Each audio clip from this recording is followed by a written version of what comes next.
sample 100 trees all across the property. We have 128 acres. So we wanted to sample 100 trees, all sorts of different species of trees in different areas across the property, just so we could get a wide range of data to play around with.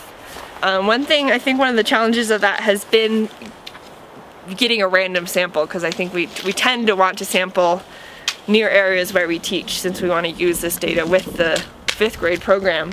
So that tree right there, go stand over here. This is the first tree we sampled.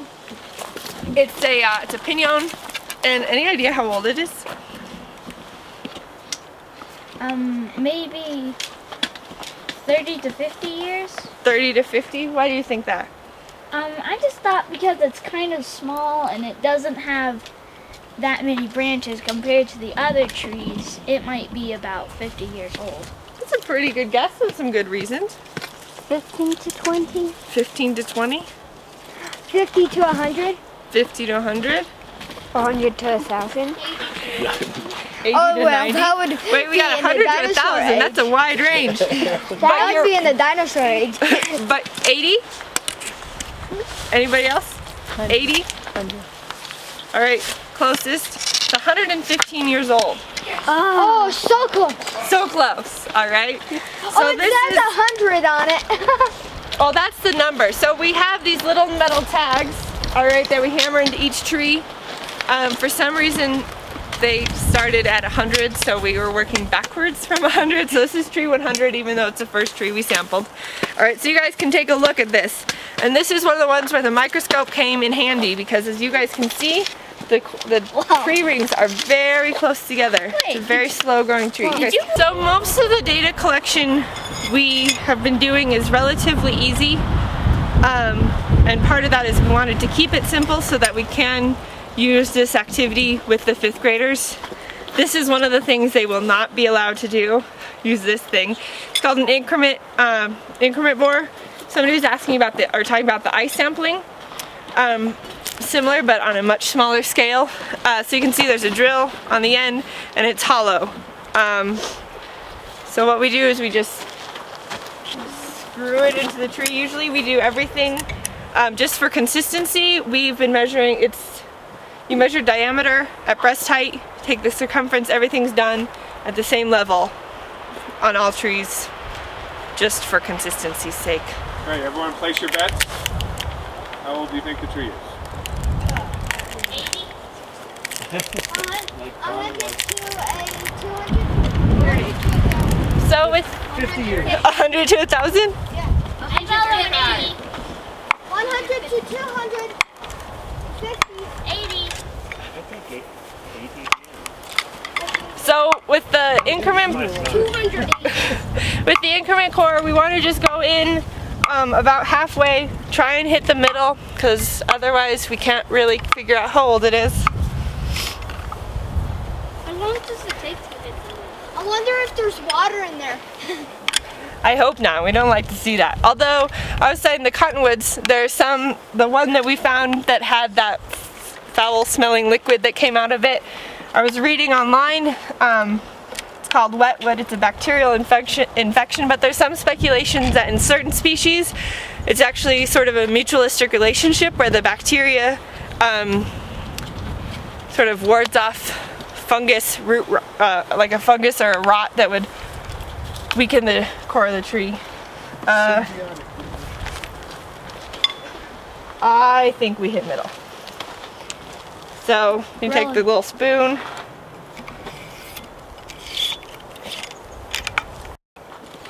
What'd you get? Cool. Awesome. Wow. That's it. So this is some of that. It's not so bad. But in some of them, yeah, it does smell like sap. Well, sap in it. It's a live tree. Sappy. Really sappy. I wonder if there's actually sap going to come out when you take it out. So this is a virus? There is. You can't get sap out of it. No, that right there? Yeah. That might be evidence of some sort of infection. So we can pass this around. So usually what we do at this point is we put it in a straw. great device, a straw. And then we bring it back, let it dry out, glue it on a board, and then we can count it.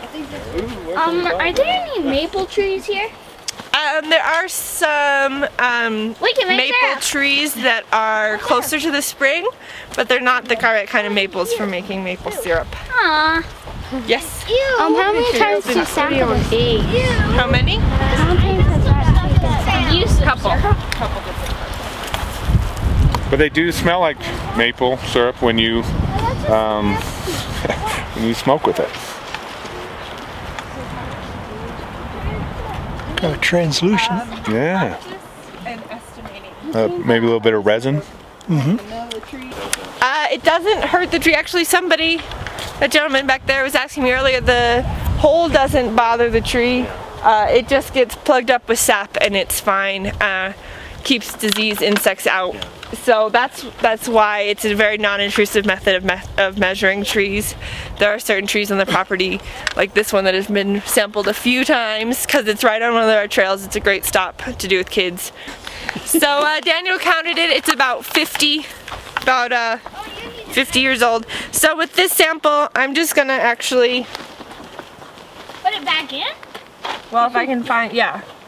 You can put it back in. Yeah, I mean, just cause you can put it back in, sap plugs it up.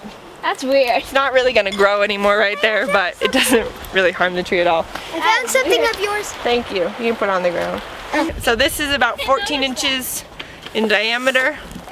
So then this is our measuring tape for measuring the circumference.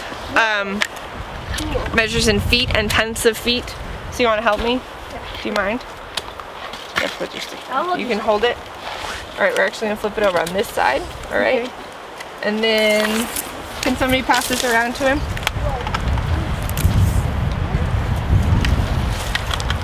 All right, so we'll grab this. I'll grab it since you're short on hands right now. So 4 feet. It's just about 4 feet, about 3.9 feet.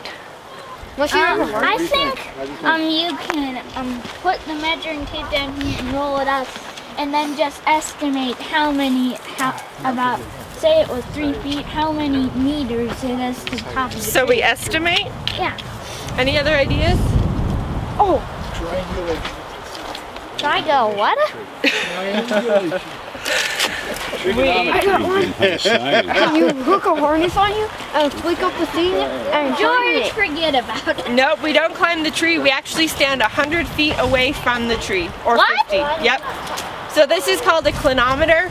It's a tool that foresters use a lot. So it's pretty easy to use. You stand, well, in this area it's hard to stand 100 feet away from the tree because you have to be able to see the top of the tree and the base of the tree. So in this area you'd probably stand 50 feet away. You look through this with both eyes open and you get a measurement for the top of the tree and the bottom of the tree. And you add those together. If you're 100 feet away, that side of the tree. If you're 50 feet away, you have to half that and you have the height of the tree. It's a very handy tool. This is one thing that is going to be a challenge with 5th graders. It's a little bit tricky to get the use of right. Took us a while to figure it all out.